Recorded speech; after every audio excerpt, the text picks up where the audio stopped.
So the news recently came out that Fred Van Vleet is going to be missing the entire upcoming NBA season, and a lot of NBA fans were quick to say that the Rockets are no longer true contenders, but I'm here to tell you that that's completely not true. After losing their franchise superstar James Harden a few seasons ago, the Houston Rockets have been going through it.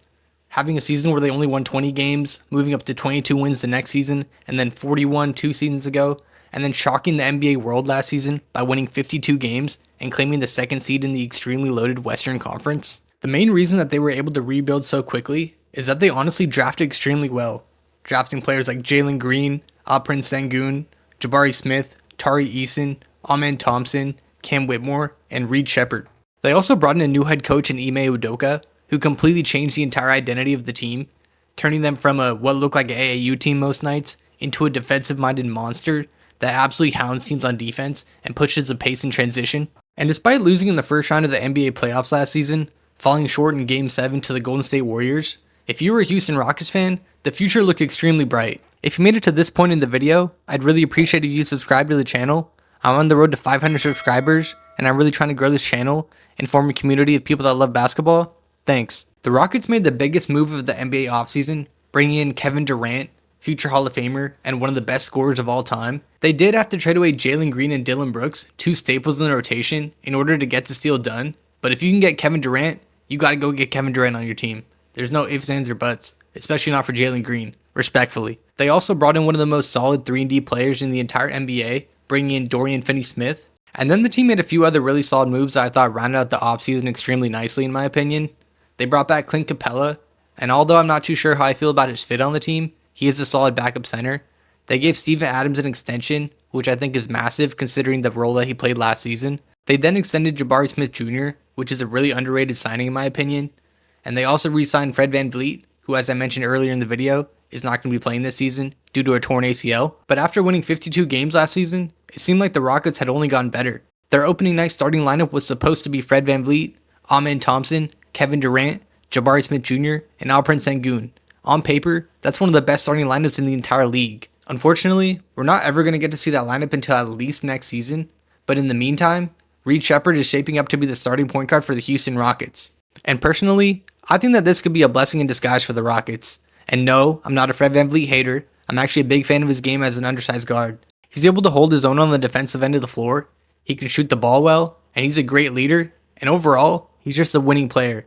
And yes, the Houston Rockets are definitely going to miss him, so I really don't want to downplay his importance to the team.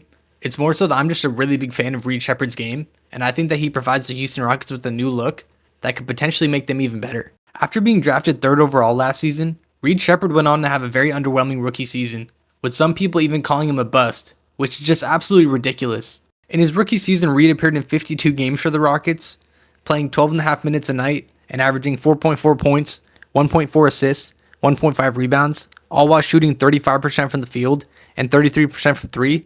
So yes, I'm not going to lie, those numbers are absolutely horrendous, but there needs to be some context. Unlike most lottery picks that have the luxury of being drafted to a team that is absolutely terrible and is not competing for an NBA championship, Reed was drafted to the Houston Rockets, who happened to be the 2nd seed in the Western Conference last season.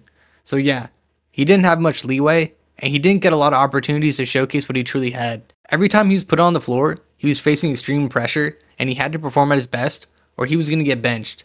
The Houston Rockets already had a ton of guards, and they couldn't risk losing games trying to develop Reed Sheppard. So he didn't have the freedom to make mistakes, which is really big for a young player that's trying to find his way in the NBA, especially as an undersized guard. For anyone who's ever played basketball at any sort of high level, you know that when you have pressure on you and you don't have the freedom to make mistakes, you're not going to play as well.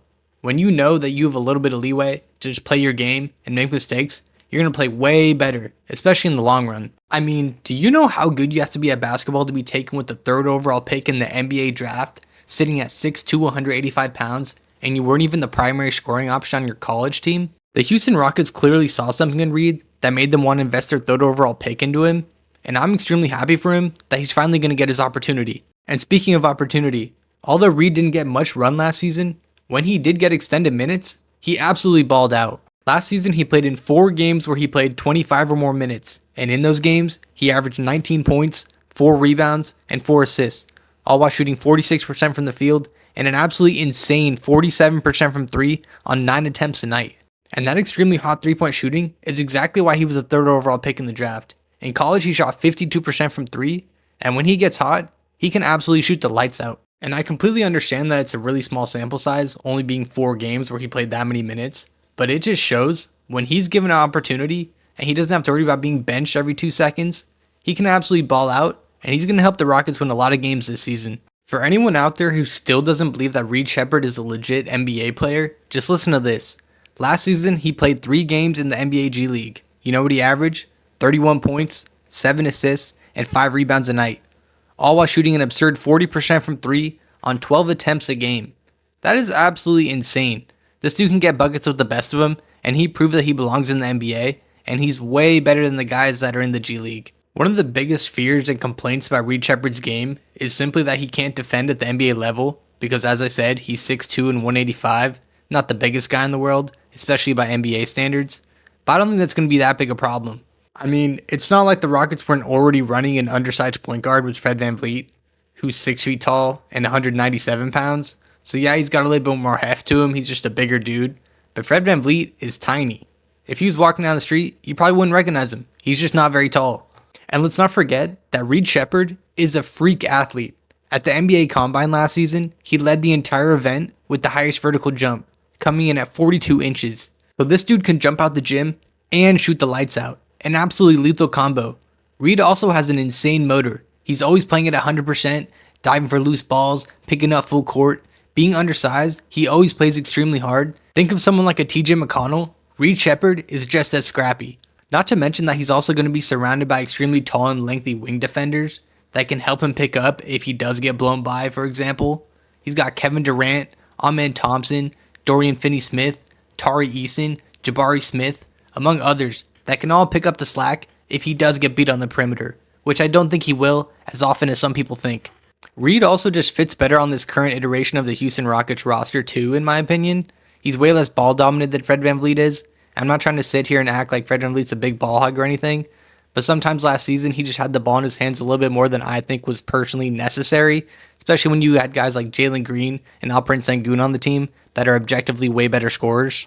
And now they also have Kevin Durant, so Kevin Durant, Alperen Sengun, and Amen Thompson should be taking most of the shots this upcoming season, and Reed Sheppard doesn't have an ego, he doesn't need to get his, and he's fine playing a role.